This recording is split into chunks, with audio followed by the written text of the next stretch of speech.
আজ শ্রাবণের শেষ সোমবার। তো আমি চলে এসেছি একটি বড় ভিডিও নিয়ে আপনাদের সামনে। তো অবশ্যই আপনারা ভিডিওটি দেখতে থাকুন। দেখুন, একটি দারুণ জিনিস দেখাবো আপনাদেরকে। দেখুন, আমি যাচ্ছিলাম ওয়েলকাম গেটে যাওয়ার পথে দেখুন একটি সুন্দর দৃশ্য। দেখুন, এখানে আমাদের প্রধানমন্ত্রী মহাশয় মোদিজি আর যোগী আদিত্যনাথ মহাশয়কে আনা হয়েছে ট্যাবলোর মাধ্যমে। তো শুনুন এনাদের মুখ থেকে।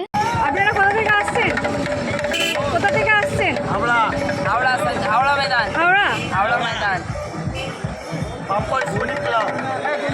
তো ভিডিওটি দেখতে থাকুন। তো আপনাদের কেমন লাগলো অবশ্যই জানাবেন। আর এখনও বাকি আছে, এখন ভিডিওর শুরুমাত্র সবে শুরু। তো ভিডিওটি অবশ্যই রিকোয়েস্ট করছি সবাইকে যে শেষ পর্যন্ত দেখবেন। তো এরপর আমি আরও আপনাদের ভালো কিছু দেখাতে চলেছি। দেখুন, এই মুহূর্তটা কিন্তু খুব সুন্দর একটি মুহূর্ত, মানে নিজে চোখে না দেখলে বোঝা যাবে না এত সুন্দর একটি মুহূর্ত। তো খুব ভালো লাগে এই শ্রাবণ মাসে এই যে ভক্ত ভাইরা আসেন সব ট্যাবলো নিয়ে। এইসব ট্যাবলোগুলো তৈরি করতে কিন্তু অনেক খরচা পড়ে, প্লাস ওদের কষ্ট করে আনতে হয়, কিন্তু সবই ওই যে বাবার টানে।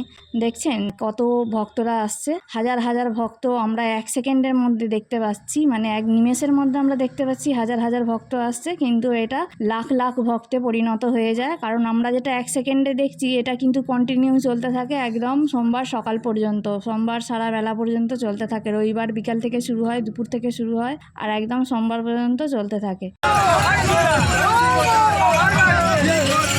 তো এরপর আপনাদের একটি জায়গা দেখাতে চলেছি, সেটির নাম হচ্ছে আরাধনা ট্রাস্ট। তো আমি আরাধনা ধামের কাছাকাছি চলে এসেছি। দেখুন, তো এই আরাধনা ধামে বহু ভক্ত এসে বিশ্রাম নেয়। আর একটা জায়গা আছে যেখানে কাশী বিশ্বনাথ ধাম, যেখানে ভক্তরা আগে বিশ্রাম নেয়, বাবার মাথায় জল ঢালে, তারপর আমাদের তারকেশ্বরে বাবার মাথায় জল ঢালা হয়। তো এখানেও মহাদেব আছেন, তো আপনাদের দেখাবো। তো ভিডিওটি দেখতে থাকুন।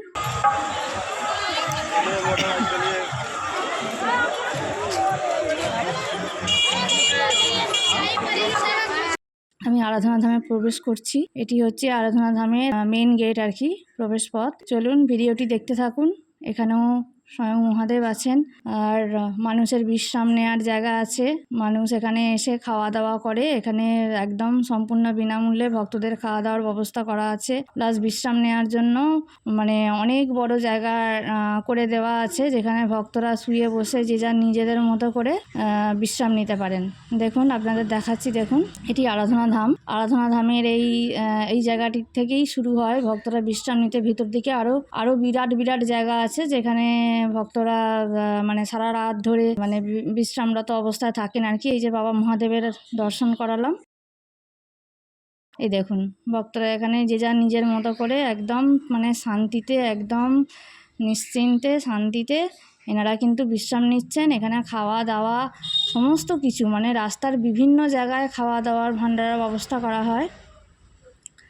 তো দেখুন, এটা হচ্ছে আরাধনা ধামের যে মেন যে আকর্ষণ, সেটাই হচ্ছে এটা। আমি আপনাদের দেখাচ্ছি, একটু ধৈর্য ধরে দেখুন প্লিজ। আরেকটি জিনিস দেখুন, আমি ভিতরে প্রবেশ করতে পারলাম না, মানে জিজ্ঞাসা করেছিলাম, কিন্তু ওনাদের অনুমতি ছাড়া তো ভিতরে প্রবেশ করতে পারি না, তাই অল্প একটু ভিডিওর মাধ্যমে আপনাদের দেখালাম। ভিতরে কিন্তু বাবার তখন সিঙ্গার চলছে, তো ওই জন্য ভিতরে প্রবেশ করতে তখন নিষেধ ছিল প্রবেশ করা, মানে বাবাকে সাজানো হচ্ছিল আর কি। তো দেখুন, আমি আরাধনা ধাম থেকে আপনাদের সব কিছু দেখিয়ে দিলাম, দেখিয়ে দিয়ে এবার বেরিয়ে পড়ছি। আর যতই না রাত বাড়ছে ততই কিন্তু ভক্তরা আসতে থাকছে। যতই রাত হচ্ছে, তখন আমরা যখন আরাধনা ধামে ছিলাম তখন হবে 7টা 5-10 এরকম হবে। তো তখনও দেখছি বহু ভক্ত এখানে শুয়ে আছে, বসে আছে, মানে ছোট্ট ছোট্ট বাচ্চা। আপনারা ভিডিওর মাধ্যমে তুমি দেখুন, একদম বাচ্চা ভক্ত। তো খুব ভালো লাগবে আপনাদের, মানে যদি এরকম জায়গায় কেউ আসেন একবার, এই যে একটা যে সুন্দর অনুভূতি, এই যে সুন্দর মুহূর্ত, মানে নিজে না অনুভব করলে কাউকে কিন্তু নিজে না দেখে মানে কি বলবো, নিজে না দেখলে এর অনুভূতিটা পাওয়া যায় না, যে কতখানি শান্তি পায়। দেখছেন, এত কষ্ট করে এসেও কিন্তু এরা কীরকম আনন্দ করছে, শুয়ে আছে, হ্যাঁ গান গাইছে। দেখুন, রাস্তায় রাস্তায় শুয়ে আছে। ওই তো বলছি, মানে হাজার হাজার বললে ভুল বলা হবে, লাখ লাখ দর্শনার্থী এসেছিলো, যেটা কিন্তু মানুষ একদমই আশা করতে পারেননি যে শ্রাবণের শেষ সোমবার, যেখানে 4টে সোমবার হয়ে গেছে, আরেকটি মাত্র সোমবার বাকি ছিল। এবছর 5টা সোমবার পড়েছে। 5টা সোমবার খুব কমই পড়ে, কিন্তু এবছর পড়েছে 5টা সোমবার। অনেক বছর ছাড়া ছাড়া পড়ে। এই দেখুন ট্যাবলো নিয়ে যাচ্ছে, দেখুন কত বড় বড় ট্যাবলো, মানে বহু দূর থেকে নিয়ে আসছে। এবার কিন্তু আমি যাচ্ছি, আপনাদের সঙ্গে বকতে বকতে চলে এলাম। দেখুন গেটের দিকে চলে আসছি, ওয়েলকাম গেটের দিকে চলে আসছি। দেখতে থাকুন, কত ভক্ত শুধু দেখবেন। মানে ওয়েলকাম গেটের কাছে আমরা তো 10 মিনিট জ্যামে পড়ে গিয়েছিলাম, এতটাই ভিড় হয়ে গিয়েছিল। তো আমরা জ্যামে পড়ে গিয়েছিলাম। হাজার হাজার দর্শনার্থী আসছেন, মানুষের ঢল বেরিয়ে যাচ্ছে, মানে জনসমুদ্র যাকে বলা হয়, জনসমুদ্র একদম।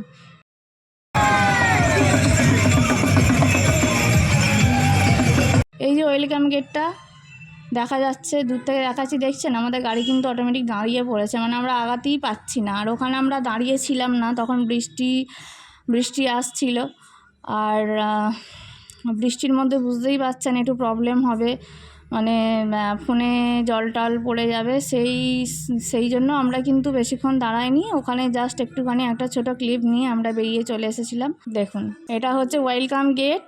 আপনারা তো জানেন, সবাই জানেন, কম বেশি সবাই জানেন, এটা তারকেশ্বরের ওয়েলকাম গেট। এখানেই ভক্তদের ভিড় বেশি দেখা যায়, কারণ এই বিশেষ আকর্ষণ হচ্ছে এই গেট।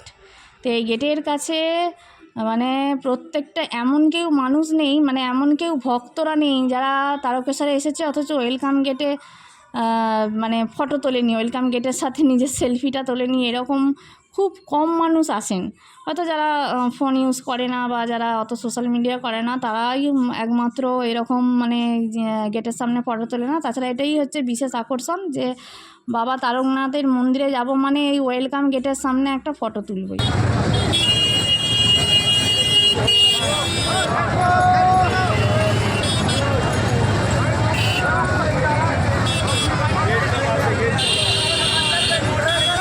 তো দেখুন ওয়েলকাম গেট পেরিয়ে আমি চলে আসছি আমার বাবার ধামের দিকে, আমার বাড়ির দিকে। তো দেখুন সারা রাস্তা আলোয় আলোকিত। আর আবারও একটি বছরের অপেক্ষায় আমরা রইলাম। আর দীর্ঘ প্রতীক্ষার পর আবার আসবে, সেই একটি বছরের পর আসবে আমাদের শ্রাবণ মাস। আর সবাই খুব ভালো থাকবেন, অবশ্যই কমেন্টে বলবেন হর হর মহাদেব, জয় বাবা তার।